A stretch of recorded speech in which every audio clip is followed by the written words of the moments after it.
اب اس کے ساتھ ہی ناظرین آپ کو بتائیں کہ بکھر میں انجمن غلامان مصطفیٰ صلی اللہ علیہ وآلہ وسلم کے زیر اہتمام مشن نورانی امن سیمینار کا انعقاد مدرسہ جامعہ فریدیہ میں کیا گیا کہ جس کی سرپرستی مخدوم سید عارف حسین قدوسی نے کی اور شرکا نے امن کے حوالے سے خصوصی خطاب کیا۔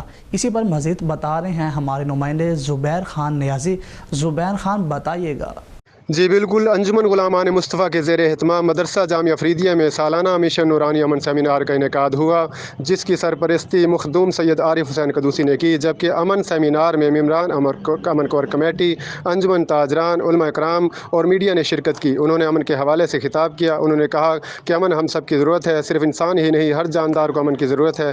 ہمارے بزرگوں نے ہمیں ہمیشہ امن کی نصیحت کی اور امن کے حوالے سے اپنا کردار ادا کیا۔ ملک میں امن و امان کے قیام کے لیے ہم سب کو اپنا کردار ادا کرنا ہوگا، کیونکہ امن اللہ پاک کی عظیم نعمت ہے۔ جی